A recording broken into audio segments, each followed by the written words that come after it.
క్రీస్తునందు సహోదరి సహోదరులారా, ప్రభువైన యేసుక్రీస్తు నామములో హృదయపూర్వక వందనాలండి. ముందుగా ఇంత మంచి సమయాన్ని ఇచ్చిన తండ్రైన దేవునికి ప్రభువైన క్రీస్తు ద్వారా కృతజ్ఞతాస్తుతులు చెల్లిస్తున్నానండి. అందరూ బాగున్నారండి? వాక్యం చదువుకొని ప్రార్థన చేసుకున్న తర్వాత పాఠంలోనికి వెళదామండి. మత్తయి గారు రాసిన సువార్త 15వ అధ్యాయం, మత్తయి గారు రాసిన సువార్త 15వ అధ్యాయం 6వ వచనం.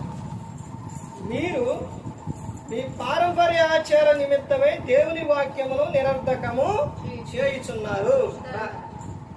ప్రార్థన చేస్తారు. పరలోకమందున్న మా తండ్రి, పరిశుద్ధ ప్రేమ గల తండ్రి, గొప్ప తండ్రి, యెహోవా తండ్రి, మీ ప్రియకుమారుడు యేసుక్రీస్తు ప్రభువు ద్వారా కృతజ్ఞతాస్తుతులు చెల్లిస్తున్నాం నాయన. ఈ రాత్రి వేళ మా అందరితో మాట్లాడమని మా ప్రభువైన యేసుక్రీస్తు నామములో వేడుకుంటున్నాం తండ్రి. ఆమేన్. ప్రభువైన యేసుక్రీస్తు నామములో హృదయపూర్వక వందనాలండి. దేవుని కుమారుడు యేసుక్రీస్తు ప్రభువు ఈ లోకానికి వచ్చిన తర్వాత పరలోక రాజ్యం సమీపిస్తుంది కనుక మారు మనసు పొందమని ప్రకటింప మొదలు పెట్టారు. అంశం పాఠం పేరు ఏంటంటే, బాగా భక్తిగా ఉన్నవారు ఎందుకు పడిపోతున్నారో తెలుసా? బాగా భక్తిగా ఉన్నవారు ఎందుకు పడిపోతున్నారో తెలుసా? ఎందుకు పడిపోతున్నారు? ఈ వాక్యం వినే ప్రతి ఒక్కరికి కూడా విషయం చెప్పేది ఏమిటి అంటే, ప్రతి ఒక్కరూ కూడా గమనించుకోవాల్సిన విషయం ఏంటంటే,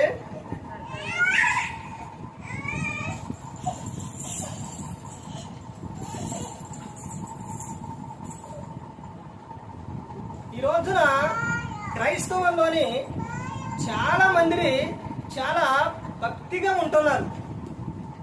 ఎలా ఉంటున్నారనంటే, క్రీస్తుకి సాక్షిగా జీవించాలి, క్రీస్తుని గురించి ప్రకటించాలి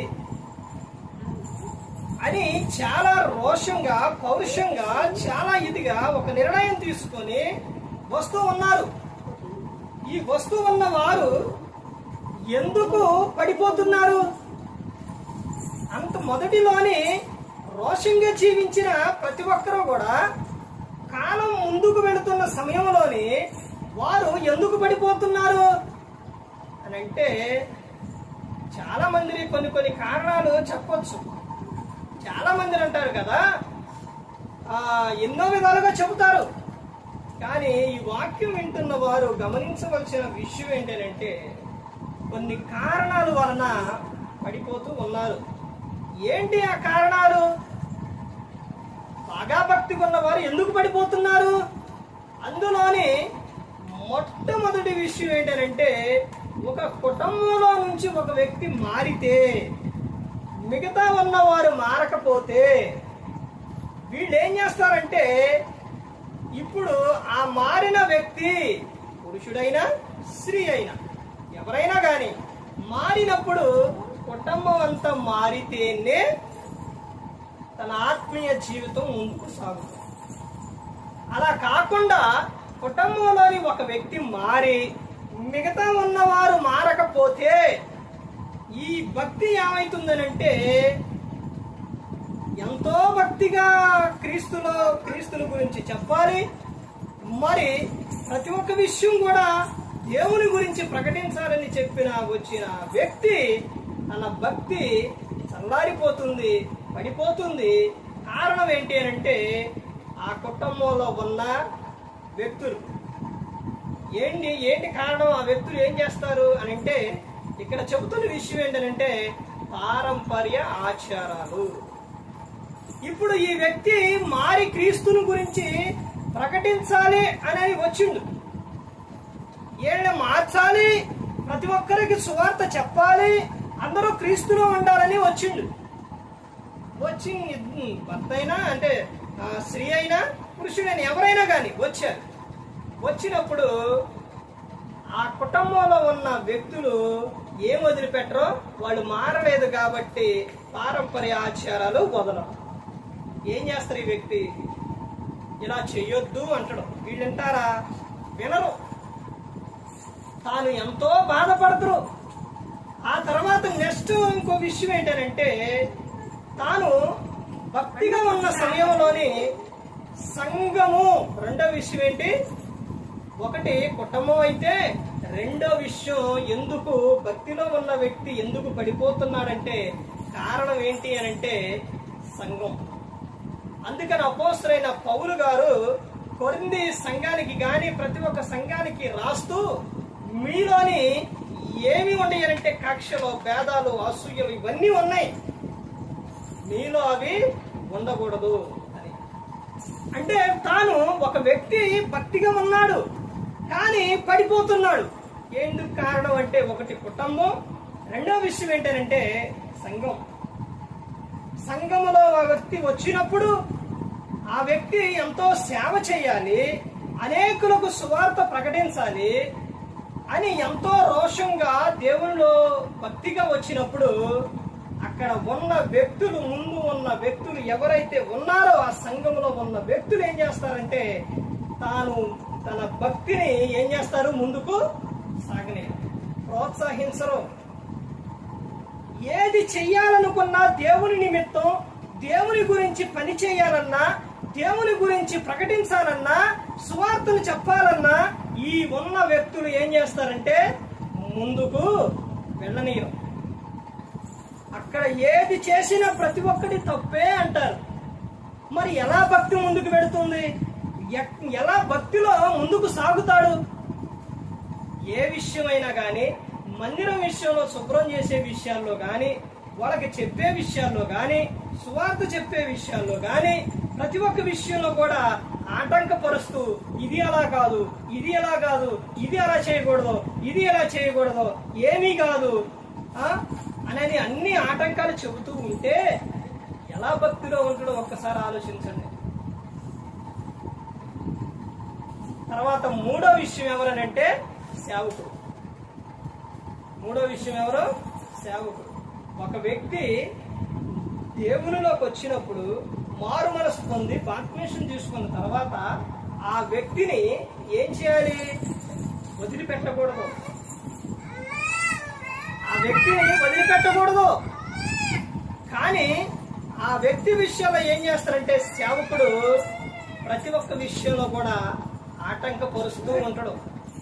ఒక వాక్యం చెప్పిండు అనుకోండి, కొత్తగా వచ్చిన వ్యక్తి వాక్యం చెప్పినప్పుడు ఏం చేయాలి? నువ్వు ప్రోత్సహించాలి. కానీ నువ్వు చెప్పింది తప్పు, అది అలా కాదు, ఇది ఎలా కాదని వెంటనే పబ్లిక్ గా అంతమందిలో చెబితే అతను తాను చెప్పిన వాక్యాన్ని ఇన్ని విధాలుగా మరి ఇందులో లోపం ఉందా, మరి నేను చెప్పింది తప్ప అంటే ఈ ప్రజలు ఇప్పుడు ఏమనుకుంటారు? నేను చెప్పింది ఇక జనం తప్పే అనుకుంటారు కదా అని అలా 1, 2, 3 సార్లు అయిన తర్వాత నేను వాక్యము చెప్పకూడదు. నువ్వు ఎలా చెప్పాలి? ఆ వాక్యం అయిపోయిన తర్వాత అతన్ని పిలిచి అతనికి ఏమని చెప్పాలి? అయ్యా, మీరు ఈ వాక్యం తీసుకున్నారు, ఇదిగో ఇది ఎలా కాదు, ఇలా చెప్పాలి, ఇది కరెక్ట్ కాదు, ఇలా చెప్పాలి. నువ్వు పబ్లిక్ గా చెబితే తన మనసు ఏమైపోతుంది? బాధపడిపోతుంది. ప్రార్థన చేసే విషయాల్లో కూడా అంతే. ఇప్పుడు పిల్లలు స్కూల్కి వెళ్ళినప్పుడు వాళ్ళలో తప్పులు వస్తుంటే అవన్నీ కూడా మాస్టర్ సరిచేస్తారు. అలాగే సేవకుడు తాను ఇంకొక నూతనంగా అప్పుడే వచ్చిన వ్యక్తి, సేవలోకి వచ్చిన వ్యక్తిని ప్రార్థన చేసేది కరెక్ట్ కాదు, వాక్యం చెప్పేది కరెక్ట్ కాదు, నీ ప్రవర్తన కరెక్ట్ కాదు, అన్ని ప్రతి ఒక్క విషయంలో అడుగడుగున మాట్లాడినా తప్పే, వాక్యం చెప్పినా తప్పే, ప్రార్థన చేసినా తప్పే. మరి అన్ని విషయాల్లో తప్పులు పడుతూ ఉంటే తాను ఆ వ్యక్తితో పాటు ఎలా ఉంటాడు? ఆ సంఘంలో ఎలా ఉంటాడు? ఏం చేస్తున్నారు? భక్తిగా ఉన్న వాడిని ఏం చేస్తున్నారు? భక్తి లేకుండా చేస్తూ ఉన్నారు. భక్తి లేకుండా చేస్తున్నారు. అయ్యో, వీరితో నేను ఉండకూడదు, వీరి వెంట నేను ఈ మాటలు పడలేను, వీరి బాధ నేను భరించలేను అని తాను మనసు విరిగిపోయి ఏం చేస్తుందో కొత్తగా వచ్చిన వారు లోకంలోనికి వెళ్ళిపోతూ ఉన్నారు. కారణం ఎవరు? ఎన్ని కారణాలు చెప్పా? 3 కారణాలు. ఒకటెవరు? ఒకటి కుటుంబం, 2 సంఘం, 3 సేవకుడు. ఇక తాను వ్యక్తిగత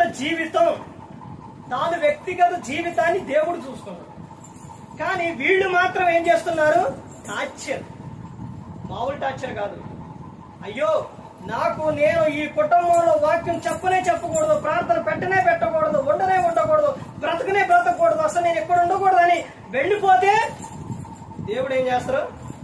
తాను వ్యక్తిగత జీవితాన్ని, అయ్యా వెళ్ళిపోమాకయ్యా, చనిపోమాకయ్యా, వాళ్ళు ఏదో రోజు మారతారు అయ్యా, ఉండయ్యా అని దేవుడు ఏం చేస్తారు? చెబుతారు. దేవుని మాట ప్రకారంగా తాను ఉంటాడు. తర్వాత సంఘం విషయానికి వచ్చేసరికి, సంఘంలో ఏది చేసినా తప్పే అంటుంటే నేను ఉండను అని తాను పోతూ ఉంటే దేవుడు ఏమంటాడు? అయ్యా సంఘము క్రీస్తు శరీరం, శిరస్సు అయ్యా, మరి నువ్వు ఎలాగయ్యా ఉండాలయ్యా అని తాను వ్యక్తిగత జీవితంలో మాట్లాడతాడు. సేవకుడు విషయం వచ్చేసరికి, అయ్యా ఆయనే తెలుసుకుంటాడు, అయ్యా ఆయన సేవకుడు కాబట్టి నువ్వు ఏమీ కూడా అనకూడదు. ఏ విషయంలో? దావీదు గారిని సౌలు చంపడానికి వెంటబడుతూ ఉంటే దావీదు గారు ఒక్క వేటుతో సౌలుని చంపేయగలరు. కానీ దేవుడు ఏర్పరచుకున్న వ్యక్తి అని సౌలుని ఏమీ కూడా అనలేదు. తాను వ్యక్తిగత జీవితంలోని లోకాశలు వచ్చినాయి అనుకోండి, యవనంలో ఉన్నాడు కాబట్టి యవన స్త్రీ విషయంలో ఏదన్నా ఒక ఆలోచన వచ్చినా గాని, ఒక కోరిక వచ్చినా గాని వెంటనే దేవుడు ఏం చేస్తారంటే, అయ్యా అది కరెక్ట్ కాదయ్యా, అది తప్పు అయ్యా అని చెప్తాడు. లోకాశలు అయ్యా వచ్చినాయి అనుకోండి, అవి కాదు, కరెక్ట్ కాదయ్యా అని చెప్తాడు. తాను వ్యక్తిగత జీవితంలో దేవుడు చూసుకుంటాడు. కానీ తాను ఎందుకు పడిపోతున్నాడు, కారణం ఏమిటి అని అంటే, ఈ 3 కారణాల వల్ల భక్తిలో ఉన్నవారు ఏమైపోతారు? పడిపోతారు. ఈ ముగ్గురు చేయవలసిన విషయం తాను పడిపోకుండా నిలవాలి అని అంటే, తాను ఎంత భక్తిగా అయితే ఉంటున్నాడో, ఎంత భక్తిగా అయితే తాను రోషంగా వచ్చాడో, ఈ ముగ్గురు చేయవలసిన విషయం ఏంటంటే, కుటుంబం ఏం చేయాలి? ప్రోత్సహించాలి. అయ్యా దేవుని గురించి నువ్వు ప్రకటించాలయ్యా. జెబెదె కుమారుడే తల్లి ఏం చేసింది? పరలోకంలో నాకు బిడ్డలు గొప్పవారిగా ఉండాలనుకుంది. తర్వాత యోబు ఏం చేసిండు? నిత్యము పిల్లల నిమిత్తం దహన బలులు అర్పించిండు. తర్వాత భార్య ఎవరు? అబిగేల్ ఏం చేసింది? నా భర్త దోషం నా దోషం అని ఎంచుకోయని కాళ్ళ మీద పడ్డారు. ఇలా ఎంతమంది గ్రంథాలు అవన్నీ గుర్తుకు రావాలి. తర్వాత అమ్మ నాయనమ్మ కలిసి వీళ్ళు భక్తిగా ఉన్నప్పుడు తిమోతి ఏమైండు? దైవజనుడు అయిండు. అంటే దీన్ని బట్టి మనకి ఏమర్థమవుతుందంటే, కుటుంబంలో ఉన్న వారే ఒక వ్యక్తి మారితే ఆ వ్యక్తి లోకాశలకు వెళ్ళిపోయి తర్వాత తాగటం, తర్వాత లోకాశకు వెళ్ళిపోయి కోపం, ద్వేషం, ఒక సేవకుడికి ఇవన్నీ వస్తున్నాయంటే కుటుంబమే కారణం, కుటుంబ టెన్షన్ కారణం. అందుకనే ప్రతి ఒక్కరూ గమనించుకోవాల్సింది ఏంటనంటే, ఒక వ్యక్తి దేవుని సేవలోకి వచ్చినప్పుడు ఆ ఉన్న వ్యక్తులు కూడా తాను ఏం చేయాలి? అయ్యా దేవుని గురించి నువ్వు మారేవయ్యా, లోకంలో ఎంతో మంది లోకాశంలో జీవిస్తున్నారయ్యా, క్రీస్తుని గురించి నువ్వు ప్రకటించడానికి వచ్చావు, ఎంత గొప్ప విషయం అయ్యా, దేవుడు నిన్ను పిలుచుకోండి అయ్యా, ఏర్పరచుకోండి అయ్యా అని ఆ వ్యక్తిని ఏం చేయాలి? ప్రోత్సహించాలి. అలా చెప్పినప్పుడు ఆ సేవకుడు ఎలా ఉంటాడో అనేక ప్రాంతాల్లో చెప్పగలుగుతారు, ఏదైనా చేయగలరు. ప్రతి ఒక్క విషయంలో ద్వేషిస్తూ తిడుతూ సేవకుడిని, అసలు కుటుంబం సేవకుడిని అలా అంటారండి. ఆ తర్వాత సంఘం విషయంలో సంఘం అంతా కూడా ప్రార్థన చేసి పౌలుని ఎవరనే బర్నబానే వాళ్ళని ఏం చేశారంటే సువార్త ప్రకటించారు. కానీ తాను సంఘములోని తాను ఉన్న చోట తాను మాయాడు అని అంటే అసలు ఆ సంఘములో కొంతమందికి ఇష్టమే ఉండదు. అసలు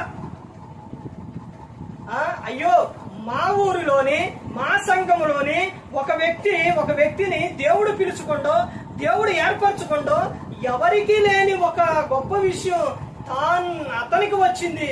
అతను దేవుని దాసుడు, దేవుని చతపని వాడు, దేవుని సువార్తను ప్రకటించడానికి ఈ వ్యక్తి మారాడు అంటే ఈ వ్యక్తిని దేవుడు పిలుచుకున్నాడు, తాను రాలేదు అని అక్కడ ఉన్న వ్యక్తులు ఏం చేయాలి? తన నిమిత్తం ప్రార్థన చేయాలి. అలాంటి ఏం చెయ్యను. తర్వాత ఒక సేవకుడు, అయ్యా నువ్వు యవనంలోని అయ్యా ఒక వ్యక్తిని పిలుచుకున్నావయ్యా, తాను అయ్యా ఎప్పుడు నిలవాలయ్యా అని అతని కోసం ప్రార్థన చేయటం, అతనికి వాక్యం చెప్పటం, ఇవన్నీ ఆ సేవకుడు చేయాలి. ఇవన్నీ చేయకపోవడం వలన బాగా భక్తిగా ఉన్న వారు ఎందుకు పడిపోతున్నారంటే కారణాలు ఇవి. తాను వ్యక్తిగత జీవితం అయితే దేవుడు చూసుకుంటాడు, కానీ ఈ విషయాల్లో తనకు బాగా బాధ కలిగితే ఏం చేస్తారండి? ఎందుకు నాకు ఈ బతుకు, ఎందుకు నేను దేవుణ్ణి నమ్ముకున్నా, ఎందుకు నాకు అసలు కుటుంబం చూస్తేనేమో అసలు దేనికి కూడా సపోర్ట్ చేయరు, సంఘం చూస్తేనేమో సంఘంలో పడినేయరు, సేవకుడు చూస్తేనేమో సేవకుడు అసలు కొంచెం కూడా ఏ విషయాల్లో సపోర్ట్ చేయడు. ఎందుకు నాకు ఎందుకు అని తాను ఏం చేస్తారో కొత్తగా వచ్చిన వారు ఈ రోజున లోకాశకు వెళ్ళిపోతున్నారు. అసలు నాకు వద్దని వెళ్ళిపోతున్నారు. ప్రతి ఒక్కరు గమనించుకొని, ఇది ఖచ్చితంగా మీకు ప్రతి ఒక్కరికి తెలుసు. వాక్యం చదివే, గ్రంథం చదివే, క్రీస్తులోకి వచ్చిన వారికి ప్రతి ఒక్కరికి తెలుసు. పిల్లవాడు తప్పు చేశాడు అని అంటే అది అలా చేయొద్దు అని తల్లిదండ్రులు ఏం చేస్తారు? బతిమలాడతారు, గద్దిస్తారు, వద్దు అని అలా చెబుతారు. కానీ ఎవరు దేవుని సేవకుడుగా వచ్చిన, నూతనంగా ఇప్పుడే వచ్చిన వారిని ఎవరు ప్రోత్సహిస్తున్నారండి? పెద్ద సేవకులు ఉన్నారంటే చిన్న వారిని చూస్తే అసలు ఏ విషయాల్లో కూడా ఇది చేయరు. సూట్ వేసుకొని, కారు వేసుకొని చక్కగా సంఘము ఒక 100 మంది 1000 మంది ఉంటే తాను వస్తే జేజేలు కొడతారు. అసలు మామూలుగా ఉండదు అనమాట, ఉరుకులు పెడతారన్నమాట. తాను ఏది చేసినా, ఎలా ఉన్నా అంటే ఏది చేసినంటే ఎలా చెప్పినా కానీ అది కరెక్ట్ అవుతుంది. ప్రతి ఒక్కరు గమనించుకోవాలి. ఈ రోజున సువార్తను ప్రకటించడానికి ఎంతో మంది ట్రైనింగ్ చేసి ఎంతో మంది ఆశలతో వస్తూ ఉన్నప్పుడు ఏం చేయాలి? కుటుంబం ప్రోత్సహించాలి, సంఘము ప్రార్థన చేయాలి, సేవకుడు వారిని బలపరచాలి. ఆ విధంగా ఉండాలి. ఒక వ్యక్తి అయ్యా మరి ఎలాగయ్యా నేను ప్రార్థన ఎలా చేయాలి, అయ్యా వాక్యం ఎలా చెప్పాలి అని వచ్చినప్పుడు ఆ వ్యక్తిని బలపరిచే విధంగా ఉండాలి. కానీ ఆ వ్యక్తి వాక్యం చెప్పిన తర్వాత అందులో అన్ని తప్పులే పడుతూ నువ్వు చెబితే మరలా నీ వెంట ఎలా ఉంటాడో, అసలు సంఘంలో ఎలా ఉంటాడో, సువార్త ఎలా చెబుతాడు? చెప్పాలి, చెప్పొద్దని తప్పు అని చెప్పొద్దని నేను అనట్లేదు, కానీ అది చెప్పే విధానం ఉంటుంది. అది ప్రతి ఒక్కరు గమనించుకొని ప్రతి ఒక్కరు తెలుసుకోవాలి. యేసుక్రీస్తు ప్రభువారు ఎమ్మటే 12 మంది శిష్యులు ఉన్నప్పుడు, మార్గాన వెళుతున్నప్పుడు శాస్త్రులు పరిచయాలు కలిసి, ప్రభువా చూసావా, నీ శిష్యులు ఏం చేస్తున్నారో చూసావా అని అంటే వాళ్ళు ఏం చేస్తున్నారు? వెన్నులు వంచి కొట్టుకొని తింటున్నారు. తినేటప్పుడు ఆ విషయం శాస్త్రుల పరిచయాలు చూసావా ప్రభువా ఏం చేస్తున్నారంటే, యేసుక్రీస్తు ప్రభువారి వెంటనే ఏమన్నా, మూర్ఖులారా మీకు అసలు బుద్ధి ఉందా, కొద్దిగా ఇది ఉందా, తిండికి ఆగలేరా, ఎందుకు అలా చేస్తున్నారు, మీరు నా పరువు తీసేస్తున్నారు, ఎందుకు అలా చేస్తున్నారు అని ఆడ ముందు ఏమన్నా అన్నారా? అనలేదు. ఏమన్నారు? దావీదు గారు దేవాలయపు మందిరంలో ఉన్నప్పుడు, సమూహపు రొట్టెలు అక్కడ ఉన్నప్పుడు, బల్ల మీద ఉన్నప్పుడు, తాను ఆకలేసినప్పుడు తినలేదా అని చెప్పారు. ఇంకేమైనా మాట్లాడతారే కాదు. తర్వాత వెళ్ళిన తర్వాత ఏం చేశారు? వాళ్ళకి ఏం చెప్పాలో అవి చెబుతారు. ఏ విషయమైనా కానీ ప్రతి ఒక్కటి కూడా చెప్పే విధానం అనేది ఉంటుంది. పబ్లిక్ గా నువ్వు గానీ ఆ వ్యక్తిని మనసు బాధపడే విధంగా నువ్వు మాట్లాడితే తాను సంఘములో సేవలోని ఉండడో, నీతోని ఉండడో ఎప్పటికీ కూడా ఉండడు. అది ప్రతి ఒక్కరు కూడా ఎవరైతే సంఘములో మారుతున్న వ్యక్తుల్ని, బాప్తిసం ఇచ్చిన వ్యక్తి దేవుడు పిలుచుకున్నప్పుడు తాను వచ్చి సువార్త చెబుతూ ఉంటే నీవు తప్పులు పట్టకూడదు. అర్థమవుతుందండి? తప్పులు పడుతూ ఉంటే తాను నిలవలేడండి. ఒక మనుషులైనా జంతువులైనా ఏయైనా కానీ మనిషిని అస్తమానం నువ్వు భార్యనైనా భర్తనైనా కుటుంబంలో ఉన్న వ్యక్తిని తిడుతూ ఉంటే పొద్దాక అస్తమానం అదే ఉంటే ఎవరు తట్టుకోలేరు. ఒక విషయం పెద్దలు ఒక సామెత చెబుతారు, పిల్లినైనా గదిలో పెడితే కొడితే ఏమైతే కులు అయిద్దంటారు. అర్థమవుతుందండి? నీకు ఇది అర్థం కాకపోయినా వాక్యం ఏంటనంటే ఒక వ్యక్తిని ఎప్పుడు బాధపరిచే విధంగా మాట్లాడకూడదు. అస్తమానం పశువులను చూడండి, వాటిని కొడుతూ ఉంటే అసలు నీ దగ్గరకు వస్తాయా? వాటికి చెప్పే విషయాల్లో కొట్టే విషయాల్లో కొట్టాలి, చెప్పే విషయాల్లో చెప్పాలి. మనుషులకు కూడా చెప్పే విషయాల్లో చెప్పే సందర్భంలో చెప్పాలి, అదే విధంగా గద్దించే సమయాల్లో కూడా గద్దించాలి. ఈ ప్రతి ఒక్కరూ సేవకులు తెలుసుకోవాలి. తాను సేవకుడు కొత్తగా వచ్చిన వ్యక్తి అంటే అసలు ఇష్టమే లేకోకుండా కుటుంబం అన్నా సంఘం అన్నా సేవకుడు అన్నా ఆ వ్యక్తి దేవునిలో బాగా భక్తిగా ఉన్నవారు ఎందుకు పడిపోతున్నారంటే మీకు అర్థమయ్యే తాను వ్యక్తిగత జీవితం అయితే దేవుడు చూసుకున్నాడు. కానీ ఈ విషయాల్లో మీరు ప్రతి ఒక్కరు గమనించుకోవాల్సిన విషయం ఏంటంటే ఈ విషయాల్లో గన ఆ వ్యక్తిని ఇది చేస్తే ప్రభా నేను అసలు భరించలేను ప్రభా అని వెళ్ళిపోతాను. ఎందుకంటే ప్రతి ఒక్కరు ఈ రోజున ఎంతో మంది సేవ చేయాలని వస్తూ ఉంటే ఎవరు కూడా ప్రోత్సహించకుండా ఎవరు కూడా సహాయం చేయకుండా ఉండడం వలన ఏం చేయాలో తెలియక, సంఘము లేక, ఆ సువార్తను చెప్పడానికి అవకాశాలు లేక ఎంతో మంది యవనస్తులు ఎంతో మంది బాధపడుతున్నారు. ఎంతో మంది ప్రతి ఒక్కరు గమనించుకోవాలి. ఎవరి స్వార్థం వారు చూసుకోకుండా ఒకరిని ఒకరు బాధ పెట్టే విధంగా కాకుండా ప్రతి ఒక్కరు కూడా గమనించుకొని ప్రతి ఒక్కరిని కూడా బలపరిచే మాటలతో దేవుణ్ణిలో ఉండే విధంగా చూసుకోవాలి. ఏ ఒక్కరు కూడా నశించి నరకానికి వెళ్ళిపోకూడదని యేసుక్రీస్తు ప్రభువు ఈ లోకానికి వచ్చి మనందరి కోసం సిలువలో తన ప్రాణాన్ని పెట్టి ఉన్నారు. మరి ఈ విధంగా నిలబెట్టి మాట్లాడించిన తండ్రి దేవునికి కృతజ్ఞతాస్తుతులు చెల్లిస్తూ ఎంతవరకు శ్రద్ధగా ఉన్న మీకు ప్రభు పెట్టిన హృదయపూర్వకంగా చెల్లిస్తూ మాటలు ముగిస్తున్న అందరికీ